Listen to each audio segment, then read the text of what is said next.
अररिया के तेरापंथ भवन में शुक्रवार को दिव्य ज्योति जागृति संस्था द्वारा धूमधाम से गुरु पूर्णिमा महोत्सव 2022 मनाया गया। बाहर से आए साधु संत ने गुरु के महत्व पर प्रकाश डाला। साध्वी भजन मंडली ने शुभ मधुर भजन गाकर समा बांध दिया। भजन के माध्यम से उन्होंने जीवन में गुरु के महत्व को प्रस्तुत किया।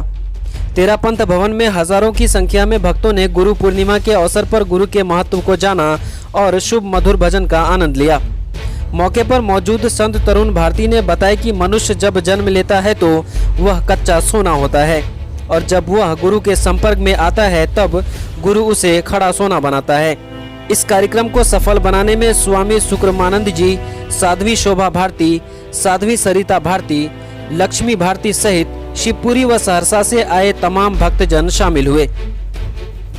सबसे पहले तो हम ये जानेंगे गुरु पूर्णिमा क्यों मनाया जाता है? जी, ये तेरापंथ भवन में गुरुदेव सबसे आशुतोष महाराज की कृपा से हम लोग हमेशा हर साल मनाते हैं। इस साल भी मनाया जा रहा है। देखिए, गुरु पूजा इसलिए मनाते हैं कि एक साधारण मनुष्य के जीवन में गुरु का बहुत बड़ा महत्वपूर्ण भूमिका होता है। एक मनुष्य जब माँ के कोख से जन्म लेता है तो बिल्कुल खान से निकला हुआ कच्चा सोना की तरह होता है। उसके अंदर में कुछ भी ऐसे गुण या अवगुण नहीं होता, लेकिन संसार में जिस तरह से वो जैसा संगति को प्राप्त करता है वैसा गुण को धारण करता है, शिक्षा प्राप्त करता है, भौतिक जगत में उन्नति करता है। लेकिन ये सब कुछ होने के बावजूद अगर जीवन में पूर्ण गुरु का वरदहस्त सिर पर शिष्य का न हो तो वो जीवन में बहुत कुछ करके भी कुछ नहीं है ना। हमारे इतिहास में अनेक ऐसे उदाहरण भरे पड़े हैं जो निकृष्ट कार्य करने वाले जब ऐसे गुरु के सानिध्य में, ऐसे पूर्ण सदगुरु के सानिध्य में गए, उनके जीवन में अमूलचूल परिवर्तन आया और केवल परिवर्तन ही नहीं, वो पूजनीय बन गए और जुगों जुगों तक उनकी पूजा होती आ रही है। जिसमें उदाहरण के तौर पर आप वाल्मीकि, रत्नाकर, गणिका जैसे अनेक ऐसे भक्तों को ले सकते हैं जिन्होंने गुरु को धारण किया और उसके बाद गुरु कृपा से उन्होंने उस श्रेष्ठता को प्राप्त किया कि आज संसार उनकी पूजा कर रही है। इसलिए गुरु का भूमिका जितना वर्णन किया जाए कम है। इसीलिए महापुरुषों ने कहा, सब धरती कागज करूं, लेखन सब बन रहा है, सब 7 समुद्र की मस्सी करूं, गुरु गुण लिखा न जाए। गुरु का इतना महानता है कि उसका गुणगान हम लोग कह नहीं सकते। वो वेद ने भी नहीं गा पाया गुरु का गुण को। ये दिव्य ज्योति जागृति संस्थान जिसके संस्थापक व संचालक सब श्री आशुतोष महाराज जी हैं। आप सभी जानते होंगे कि आषाढ़ पूर्णिमा के दिन गुरु पूजा महोत्सव मनाई जाती है। एक पूजन जो है कहते ध्यान मूलम गुरुर मूर्ति, पूजा मूलम गुरुर पदम, मंत्र मूलम गुरुर वाक्यम, मोक्ष मूलम गुरुर कृपा।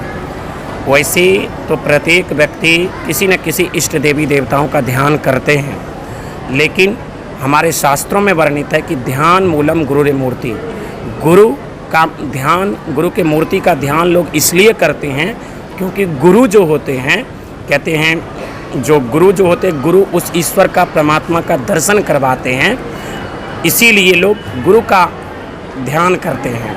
पूजा मूलम गुरुर पदम, पूजा जो है गुरु के पद की, चरण की होनी चाहिए, क्योंकि गुरु जो है अंतर्घट में उस हरि का, परमात्मा का दर्शन कराते हैं।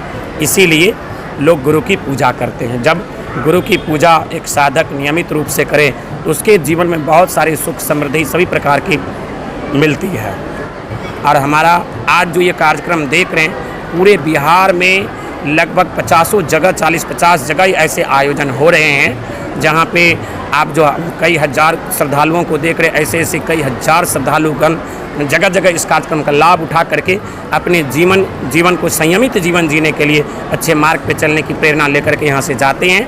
और कई प्रकार के जो सामाजिक बुराइयां हैं, नशा है, हिंसा है, कई प्रकार के जो गलत व्यसन हैं उससे दूर होते हैं। उसके बच्चे भी, उनके परिवार में भी अच्छा संस्कार मिलता है।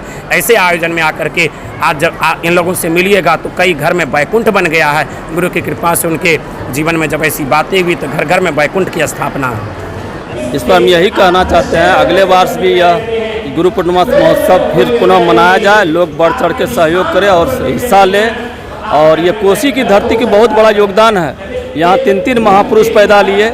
हमारे आशुतोष महाराज भी कोसी की धरती में ही पैदा लिए, बाबा में ही भी, आचार्य सिद्ध हमसुफ साहब भी, यहीं पैदा लिए हैं और ये कोसी की क्षेत्र, कोसी की धरती की बहुत बड़ा शक्ति है इस धरती में, और इस धरती को मैं नमन करता हूँ।